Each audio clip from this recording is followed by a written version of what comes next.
Olá, para você que está assistindo a gente, hoje o nosso conteúdo estendido é para falar de um assunto sério e que gerou muita polêmica na capital nos últimos dias: o uso de aplicativos de transporte por deficientes. O caso que colocou esse assunto em pauta aconteceu na semana passada, quando um morador de Florianópolis que possui deficiência visual chamou um motorista por aplicativo para realizar uma corrida e não conseguiu fazer a viagem, porque a motorista se negou a levar o cão-guia dele. Ontem eu solicitei um Uber junto com a minha esposa. Nós estávamos no mecânico quando deixamos o nosso carro e estávamos retornando para casa. E a motorista do Uber, ao ver que eu tinha um cão-guia, pediu para me se retirar do carro com toda a agressividade. Eu aleguei para ela que não era um cachorro comum, que era um cão-guia, que era uma acessibilidade. Eu não vou ficar parada aqui esperando por isso. Desculpa, o que você falou? Eu preciso seguir, eu tô trabalhando, entendeu? Tá, e por que você não quer levar? Então, porque eu não levo o cachorro no meu carro. Mas eu tô te explicando que é um cão guia. Sim, mas quando é assim, você tem que avisar no aplicativo. O tema, é claro, é muito importante e traz uma discussão principalmente sobre direitos de pessoas que têm algum tipo de deficiência. E assim, como todo mundo, também tem direito de fazer uso desse tipo de serviço. Por isso, hoje eu estou aqui com um convidado especial, estou com o Anselmo Alves, que é presidente da Comissão de Deficientes da OAB. Anselmo, seja muito bem-vindo. É muito bom a gente poder ter a oportunidade de falar aqui sobre um assunto tão importante e que, com certeza, tem muita gente que precisa. Agora, vamos começar pelo seguinte: tem alguma legislação específica que fale sobre o uso de aplicativo de transporte por pessoas com algum tipo de deficiência? Se não, em qual lei que as pessoas podem ter o suporte para poder saber dos seus direitos? Bom, hoje a legislação federal, ela não tem uma lei específica que trata a questão do Uber, né?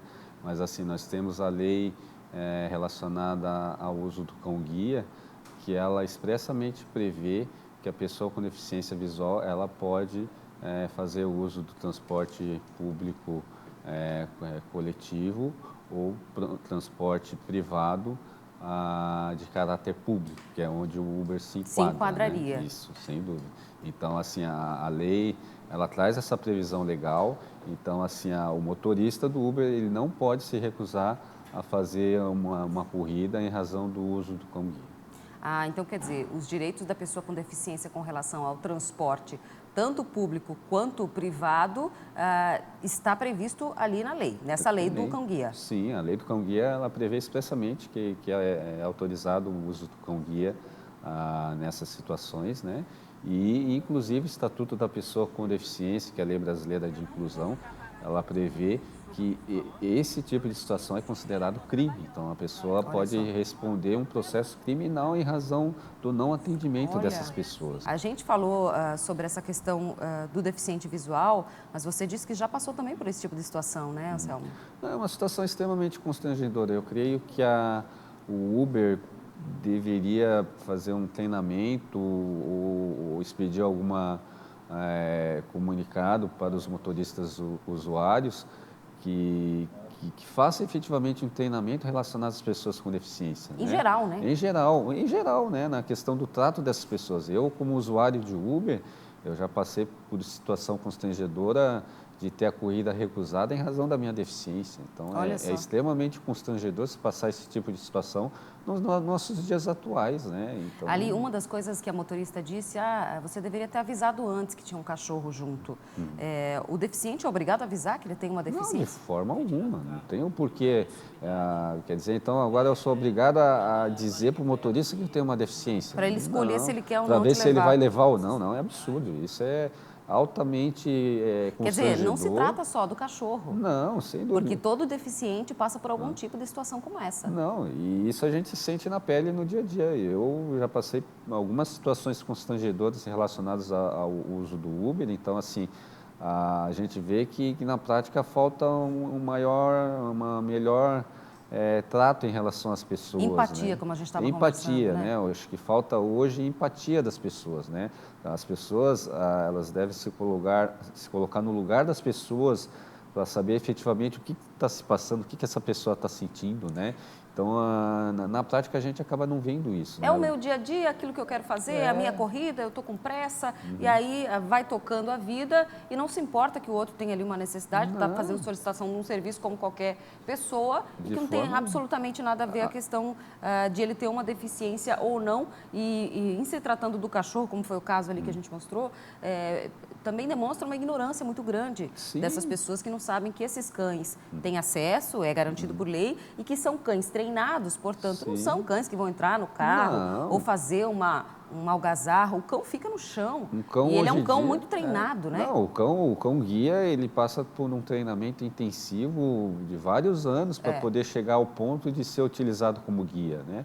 E o cão, quando está trabalhando, ele está a serviço, então ele não vai fazer algazarra, ele não vai pular em cima de ninguém, não vai morder ninguém, não vai lamber ninguém, né? Ele é um cachorro que está em serviço, ele foi treinado para isso e é um instrumento extremamente necessário para as pessoas que fazem uso dele, né? Sim. Então... Anselmo, para a gente encerrar, então, qualquer pessoa com deficiência que se encontre numa situação como essa, né? A gente fala aqui de a questão de transporte por aplicativo, mas existem outras situações também no dia a dia que podem acabar apresentando uma barreira simplesmente pelo preconceito, pela ignorância.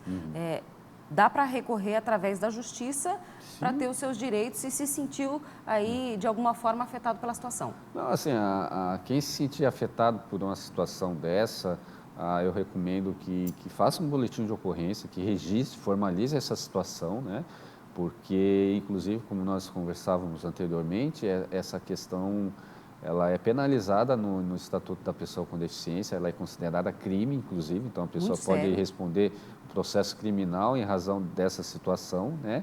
E independente da questão criminal, ainda cabe uma ação na área civil, requerendo indenização por danos morais, isso vai ser avaliado posteriormente pelo juiz da causa, né? Mas é um constrangimento muito grande você ter uma corrida negada em razão da deficiência, né? E então, é muito feio, né? É muito feio para quem nega. Sem dúvida, então, feio, ficou aprendizado, chato, né? Sem dúvida.